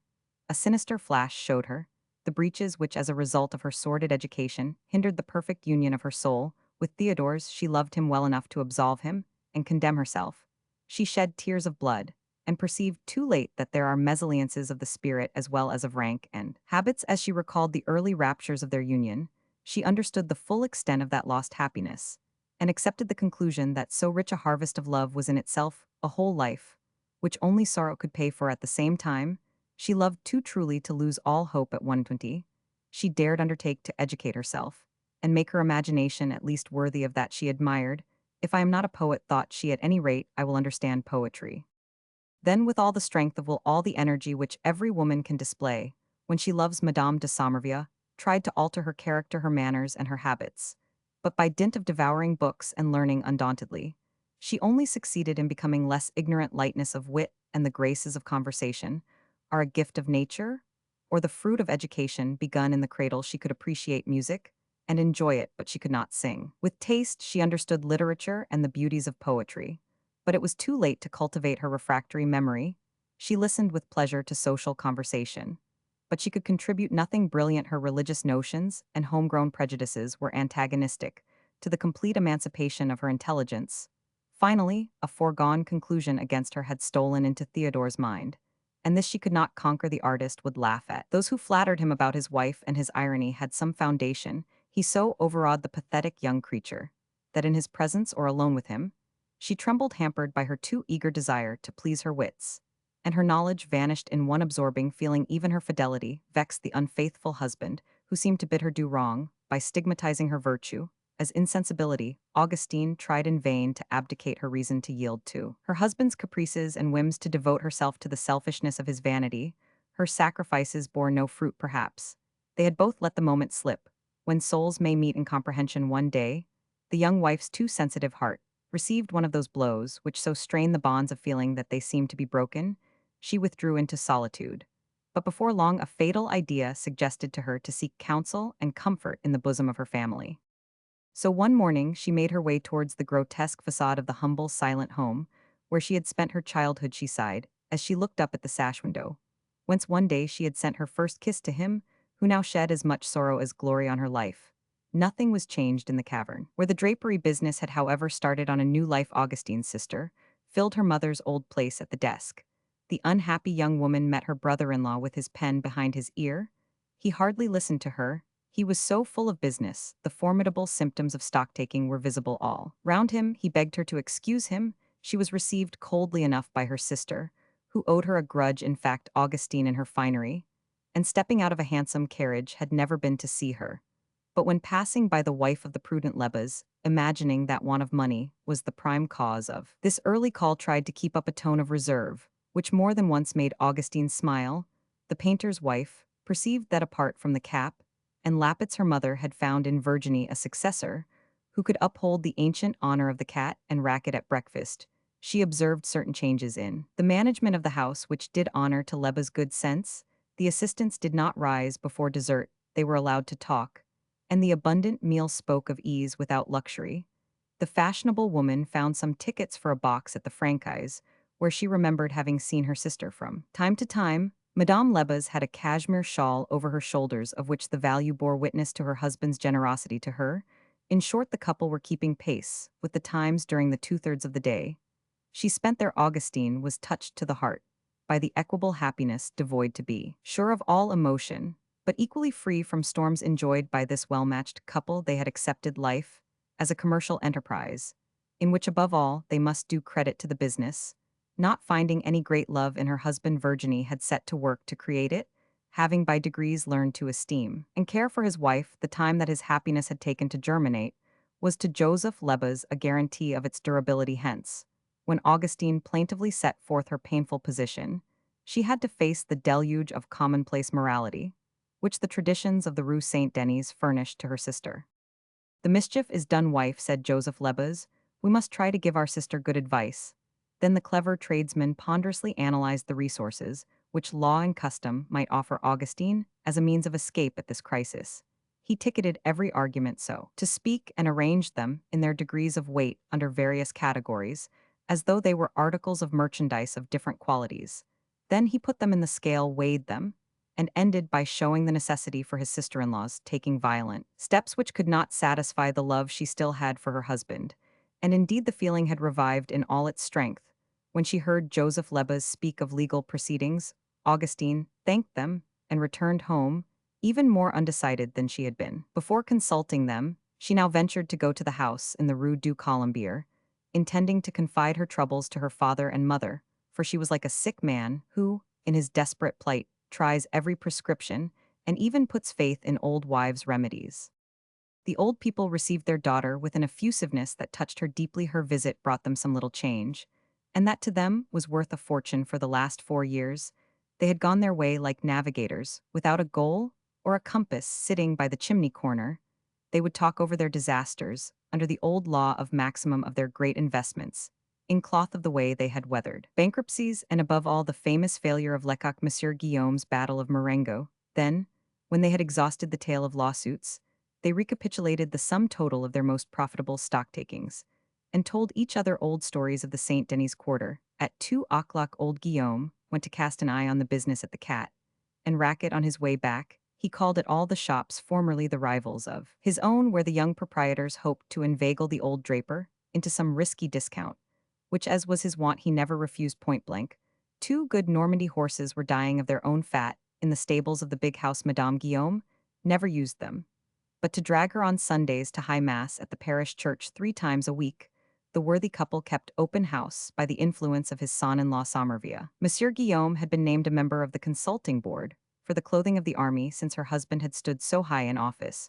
Madame Guillaume had decided that she must receive. Her rooms were so crammed with gold and silver ornaments, and furniture tasteless, but of undoubted value, that the simplest room in the house looked like a chapel. Economy and expense seemed to be struggling for the upper hand in every accessory. It was as though Monsieur Guillaume had looked to a good investment, even in the purchase of a candlestick. In the midst of this bazaar, where splendor revealed the owner's want of occupation, Somerville's famous picture filled the place of honor, and in it Monsieur and Madame Guillaume found their chief consolation, turning their eyes harnessed with eyeglasses 20 times a day on this presentment of their past life to them, so active and amusing the appearance of this mansion, and these rooms where everything had an aroma of staleness and mediocrity. The spectacle offered by these 2 beings cast away, as it were on a rock far from the world and the ideas which are life, startled Augustine. She could here contemplate the sequel of the scene of which the first part had struck her at the house of Lebas, a life of stir, without movement, mechanical and instinctive existence like that of the beaver. And then she felt an indefinable pride in her troubles, as she reflected that they had their source in 18 months of such happiness, as in her eyes was worth 1,000 lives like this. Its vacuity seemed to her horrible. However, she concealed this not very charitable feeling, and displayed for her parents her newly acquired accomplishments of mind and the ingratiating tenderness that love had revealed to her, disposing them to listen to her matrimonial grievances. Old people have a weakness for this kind of confidence. Madame Guillaume wanted to know the most trivial details of that alien life, which to her seemed almost fabulous, the travels of Baron de la Houten, which she began again, and never finished, told her nothing more unheard of concerning the Canadian savages. What child your husband shuts himself into a room with naked women, and you are so simple as to believe that he draws them. As she uttered this exclamation, the grandmother laid her spectacles on a little worktable, shook her skirts, and clasped her hands on her knees, raised by a footwarmer, her favorite pedestal. But mother, all artists are obliged to have models. He took good care not to tell us that. When he asked leave to marry you, if I had known it, I would never have given my daughter to a man who followed such a trade religion, forbids such horrors, they are immoral. And at what time of night do you say he comes home? At 1 o'clock too. The old folks looked at each other in utter amazement. Then he gambles, said Monsieur Guillaume. In my day, only gamblers stayed out so late. Augustine made a face that scorned the accusation. He must keep you up through dreadful nights waiting for him, said Madame Guillaume. But you go to bed, don't you? And when he has lost, the wretch wakes you. No, mamma, on the contrary, he is sometimes in very good spirits, not unfrequently, indeed. When it is fine, he suggests that I should get up and go into the woods. The woods at that hour, then have you such a small set of rooms that his bedroom and his sitting room are not enough, and that he must run about, but it is just to give you cold that the wretch proposes such expeditions. He wants to get rid of you. Did one ever hear of a man settled in life? A well-behaved, quiet man galloping about like a warlock. But my dear mother, you do not understand that he must have excitement to fire his genius. He is fond of scenes which I would make scenes for him, fine scenes, cried Madame Guillaume, interrupting her daughter. How can you show any consideration to such a man in the first place? I don't like his drinking water, only it is not wholesome. Why does he object to see a woman eating? What queer notion is that? But he is mad. All you tell us about him is impossible. A man cannot leave his home without a word, and never come back for 10 days. And then he tells you he has been to deep to paint the sea, as if anyone painted the sea. He crams you with a pack of tales that are too absurd. Augustine opened her lips to defend her husband, but Madame Guillaume enjoined silence with a wave of her hand, which she obeyed by a survival of habit, and her mother went on in harsh tones. Don't talk to me about the man. He never set foot in church excepting to see you, and to be married. People without religion are capable of anything. Did Guillaume ever dream of hiding anything from me, of spending 3 days without saying a word to me, and of chattering afterwards like a blind magpie? My dear mother, you judge superior people too severely. If their ideas were the same as other folks, they would not be men of genius. Very well, then let men of genius stop at home, and not get married. What a man of genius is to make his wife miserable. And because he is a genius, it is all right. Genius. It is not so very clever to say black 1 minute, and white the next, as he does to interrupt other people to dance such rigs at home. Never to let you know which foot you are to stand on to compel his wife. Never to be amused, unless my lord is in gay spirits, and to be dull when he is dull. But mother, the very nature of such imaginations. What are such imaginations? Madame Guillaume went on, interrupting her daughter again. Fine ones. His are, my word. What possesses a man that all on a sudden, without consulting a doctor, he takes it into his head to eat nothing but vegetables? If indeed it were from religious motives, it might do him some good, but he has no more religion than a Huguenot. Was there ever a man known who like him loved horses better than his fellow creatures, had his hair curled like a heathen, laid statues under muslin coverlets, shut his shutters in broad day to work by lamplight? There, get along. If he were not so grossly immoral, he would be fit to shut up in a lunatic asylum. Consult Monsieur Lorox, the priest at St. Sulpice, ask his opinion about it all, and he will tell you that your husband does not behave like a Christian. Oh, mother, can you believe? Yes, I do believe you loved him, and you can see none of these things, but I can remember in the early days after your marriage, I met him in the Champs-Élysées. He was on horseback. Well, at 1 minute, he was galloping as hard as he could tear, and then pulled up to a walk. I said to myself at that moment, there is a man devoid of judgment. Aha, cried Monsieur Guillaume, how wise I was to have your money settled on yourself, with such a queer fellow for a husband. When Augustine was so imprudent as to set forth her serious grievances against her husband, the two old people were speechless with indignation. But the word divorce was ere long spoken by Madame Guillaume.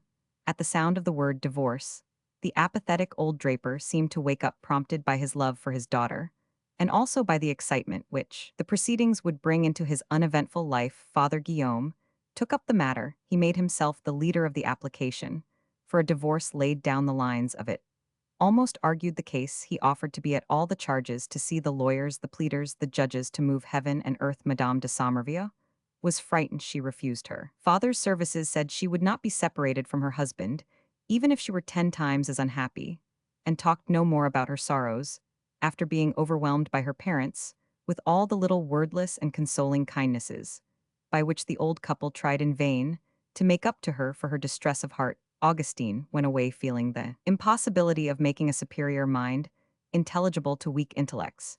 She had learned that a wife must hide from everyone, even from her parents' woes, for which it is so difficult to find sympathy. The storms and sufferings of the upper spheres are appreciated only by the lofty spirits who inhabit there. In any circumstance, we can only be judged by our equals. Thus poor Augustine found herself thrown back on the horror of her meditations, in the cold atmosphere of her home. Study was indifferent to her, since study had not brought her back her husband's heart, initiated into the secret of these souls of fire.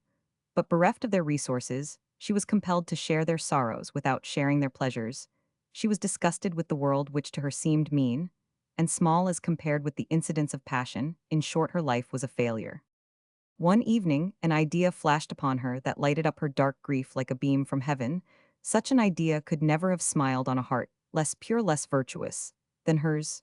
She determined to go to the Duchesse de Carigliano, not to ask her to give her back her husband's heart, but to learn the arts by which it had been captured, to engage the interest of this haughty fine lady, for the mother of her lover's children, to appeal to her, and make her the instrument of her future happiness, since she was the cause of her present wretchedness. So one day Augustine, timid as she was, but armed with supernatural courage, got into her carriage at 2 in the afternoon, to try for admittance to the boudoir of the famous coquette, who was never visible till that hour. Madame de Somerville had not yet seen any of the ancient and magnificent mansions of the Faubourg Saint-Germain. As she made her way through the stately corridors, the handsome staircases, the vast drawing-rooms full of flowers, though it was in the depth of winter, and decorated with the taste peculiar to women born to opulence, or to the elegant habits of the aristocracy, Augustine felt a terrible clutch at her heart. She coveted the secrets of an elegance of which she had never had an idea. She breathed in an air of grandeur, which explained the attraction of the house for her husband.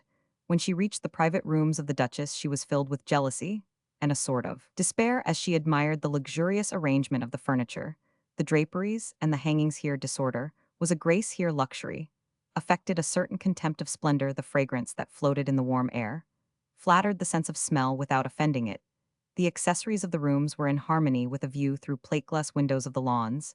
In a garden, planted with evergreen trees, it was all bewitching, and the art of it was not perceptible. The whole spirit of the mistress of these rooms pervaded the drawing-room where Augustine awaited her. She tried to divine her rival's character from the aspect of the scattered objects. But there was here something as impenetrable in the disorder as in the symmetry, and to the simple-minded young wife all was a sealed letter. All that she could discern was that, as a woman, the Duchess was a superior person. Then a painful thought came over her. Alas, and is it true, she wondered, that a simple and loving heart is not all sufficient to an artist, that to balance the weight of these powerful souls, they need a union with feminine souls of a strength equal to their own? If I had been brought up like this siren, our weapons, at least, might have been equal in the hour of struggle. But I am not at home. The sharp, harsh words, though spoken in an undertone in the adjoining boudoir, were heard by Augustine, and her heart beat violently. "The lady is in there," replied the maid. "You are an idiot, show her in," replied the Duchess, whose voice was sweeter, and had assumed the dulcet tones of politeness. She evidently now meant to be heard. Augustine shyly entered the room at the end of the dainty boudoir. She saw the Duchess lounging luxuriously on an ottoman covered with brown velvet, and placed in the center of a sort of apse outlined by soft folds of white muslin, over a yellow lining. Ornaments of gilt bronze, arranged with exquisite taste, enhanced this sort of dais, under which the Duchess reclined like a Greek statue. The dark hue of the velvet gave relief to every fascinating charm. A subdued light, friendly to her beauty, fell like a reflection, rather than a direct illumination. A few rare flowers raised their perfumed heads from costly Sevres vases. At the moment when this picture was presented to Augustine's astonished eyes, she was approaching so noiselessly that she caught a glance from those of the enchantress. This look seemed to say to someone whom Augustine did not at first perceive, "Stay, you will see a pretty woman, and make her visit seem less of a bore." On seeing Augustine, the Duchess rose, and made her sit down by her. "And to what do I owe the pleasure of this visit, madame?" she said with a most gracious smile. "Why all the falseness?" thought Augustine, replying only with a bow. Her silence was compulsory. The young woman saw before her a superfluous witness of the scene. This personage was of all the colonels in the army, the youngest, the most fashionable, and the finest man, his face full of life and youth, but already expressive, was further enhanced by a small mustache twirled up into points, and as black as jet by a full imperial, by whiskers carefully combed, and a forest of black hair. In some disorder he was whisking a riding whip with an air of ease and freedom, which suited his self-satisfied expression, and the elegance of his dress, the ribbons attached to his buttonhole, were carelessly tied, and he seemed to pride himself much more on his smart appearance than on his courage. Augustine looked at the Duchesse de Carigliano, and indicated the colonel by a sidelong glance. All its mute appeal was understood. "Goodbye then, Monsieur d'Aiglemont, we shall meet in the Bois de Boulogne." These words were spoken by the siren, as though they were the result of an agreement made before Augustine's arrival, and she winged them with a threatening look that the officer deserved perhaps for the admiration he showed in gazing at the modest flower, which contrasted so well with the haughty duchess. The young fop bowed in silence, turned on the heels of his boots, and gracefully quitted the boudoir. At this instant Augustine, watching her rival, whose eyes seemed to follow the brilliant officer, detected in that glance a sentiment of which the transient expression is known to every woman. She perceived with the deepest anguish that her visit would be useless. This lady, full of artifice, was too greedy of homage not to have a ruthless heart. "Madame," said Augustine in a broken voice, "the step I am about to take will seem to you very strange, but there is a madness of despair which ought to excuse anything. I understand only too well why Theodore prefers your house to any other, and why your mind has so much power over his. Alas, I have only to look into myself to find more than ample reasons. But I am devoted to my husband, madame. 2 years of tears have not effaced his image from my heart, though I have lost his in my folly. I dared to dream of a contest with you, and I have come to you to ask you by what means I may triumph over yourself." "Oh, madame," cried the young wife, ardently seizing the hand which her rival allowed her to hold, "I will never pray to God for my own happiness with so much fervor as I will beseech him for yours. If you will help me to win back Somervia's regard, I will not say his love. I have no hope, but in you. Ah, tell me how you could please him and make him forget the first days." At these words Augustine broke down, suffocated with sobs. She could not suppress, ashamed of her weakness. She hid her face in her handkerchief, which she bathed with tears. "What a child you are, my dear little beauty," said the Duchess, carried away by the novelty of such a scene, and touched in spite of herself at receiving such homage from the most perfect virtue perhaps in Paris. She took the young wife's handkerchief and herself wiped the tears from her eyes, soothing her by a few monosyllables murmured with gracious compassion. After a moment's silence, the Duchess, grasping poor Augustine's hands in both her own hands that had a rare character of dignity and powerful beauty, said in a gentle and friendly voice, "My first warning is to advise you not to weep so bitterly. Tears are disfiguring.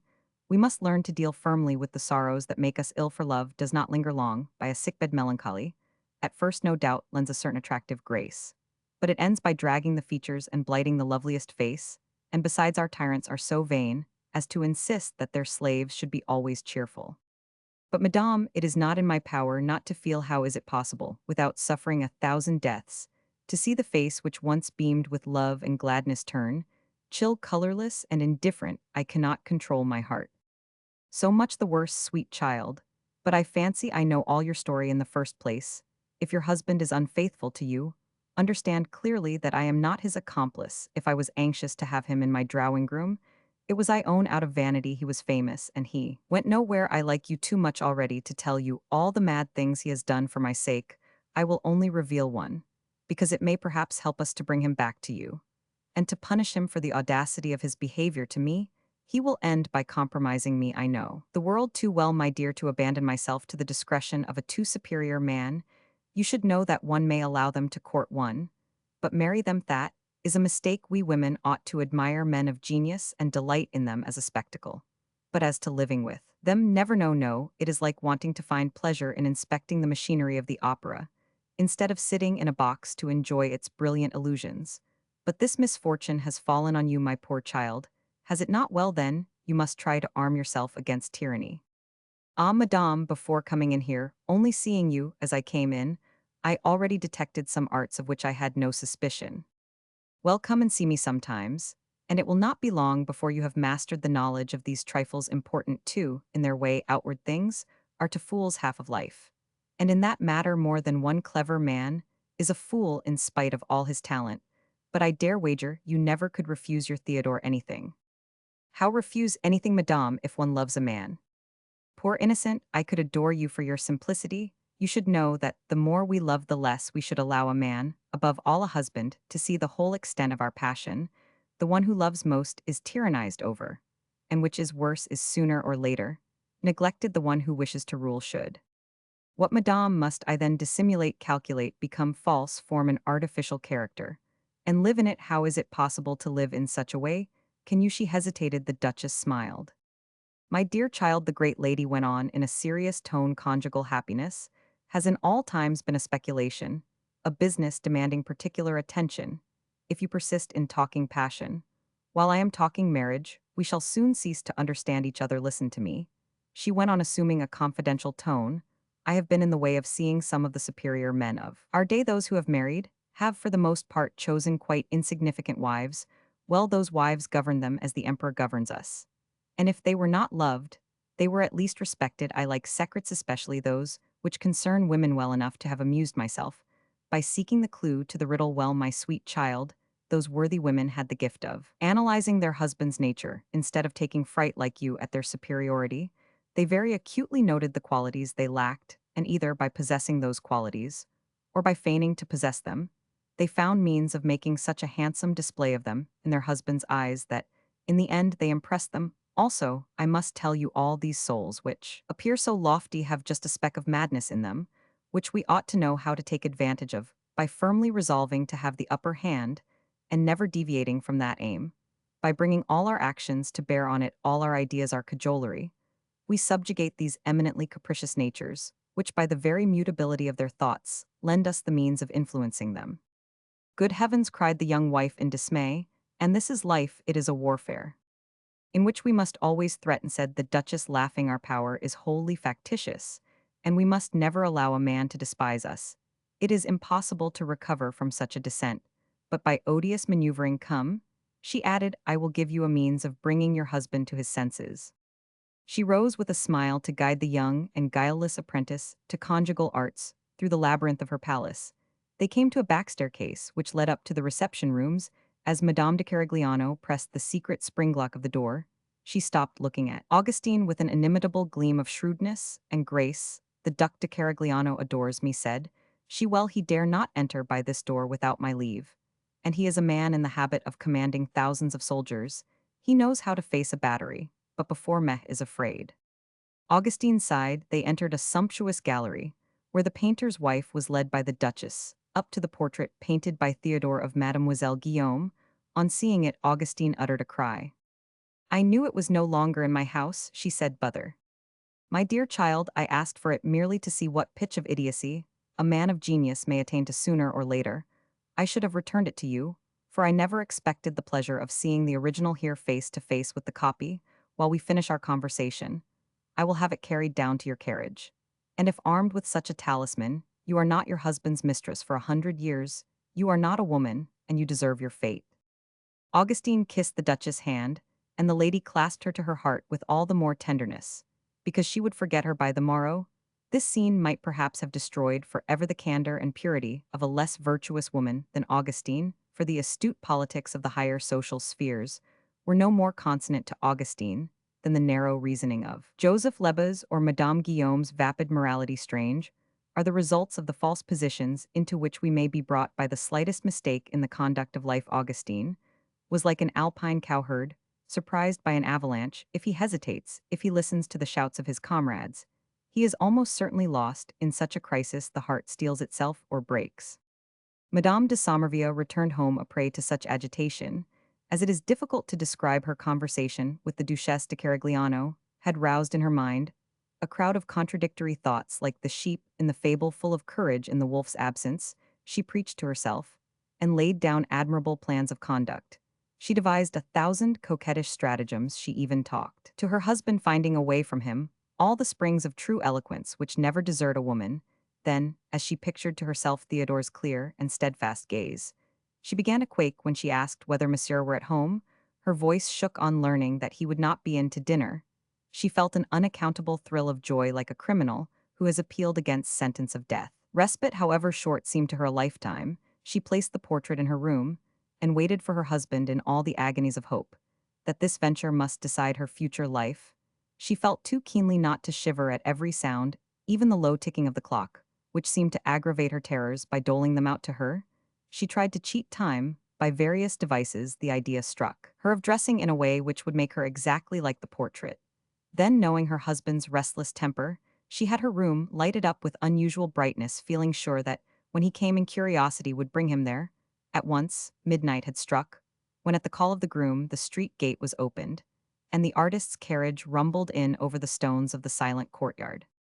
"What is the meaning of this illumination?" asked Theodore in glad tones, as he came into her room. Augustine skillfully seized the auspicious moment. She threw herself into her husband's arms and pointed to the portrait. The artist stood rigid as a rock, and his eyes turned alternately on Augustine, on the accusing dress, the frightened wife half dead. As she watched her husband's changeful brow, that terrible brow saw the expressive furrows gathering like clouds. Then she felt her blood curdling in her veins when, with a glaring look, and in a deep hollow voice, he began to question her. "Where did you find that picture?" "The Duchess de Carigliano returned it to me." "You asked her for it?" "I did not know that she had it." The gentleness, or rather the exquisite sweetness of this angel's voice, might have touched a cannibal, but not an artist in the clutches of wounded vanity. "It is worthy of her," exclaimed the painter in a voice of thunder. "I will be avenged," he cried, striding up and down the room. "She shall die of shame. I will paint her, yes, I will paint her as Messalina, stealing out at night from the palace of Claudius." Theodore said, a faint voice. "I will kill her. My dear. She is in love with that little cavalry colonel, because he rides well." "Theodore, let me be," said the painter in a tone almost like a roar. It would be odious to describe the whole scene in the end. The frenzy of passion prompted the artist to acts and words which any woman not so young as Augustine would have ascribed to madness. At 8 o'clock next morning, Madame Guillaume, surprising her daughter, found her pale, with red eyes, her hair in disorder, holding a handkerchief soaked with tears, while she gazed at the floor strewn with the torn fragments of a dress and the broken fragments of a large gilt picture frame. Augustine, almost senseless with grief, pointed to the wreck with a gesture of deep despair. "I don't know that the loss is very great," cried the old mistress of the cat, "and Racket, it was like you, no doubt. But I am told that there is a man on the boulevard who paints lovely portraits for 50 crowns. "Oh, mother." "Poor child, you are quite right," replied Madame Guillaume, who misinterpreted the expression of her daughter's glance at her. "True, my child, no one ever can love you as fondly as a mother. My darling, I guess it all. But confide your sorrows to me, and I will comfort you. Did I not tell you long ago that the man was mad? Your maid has told me pretty stories. Why, he must be a perfect monster." Augustine laid a finger on her white lips, as if to implore a moment's silence during this dreadful night. Misery had led her to that patient resignation, which in mothers and loving wives transcends in its effects all human energy and perhaps reveals in the heart of women the existence of certain chords which God has withheld from men. An inscription engraved on a broken column in the cemetery at Montmartre states that Madame de Somerville died at the age of 27. In the simple words of this epitaph, one of the timid creature's friends can read the last scene of a tragedy. Every year on the 2nd of November, the solemn day of the dead, he never passes this youthful monument without wondering whether it does not need a stronger woman than Augustine to endure the violent embrace of genius. The humble and modest flowers that bloom in the valley, he reflects, perish perhaps when they are transplanted too near the skies to the region where storms gather and the sun is scorching.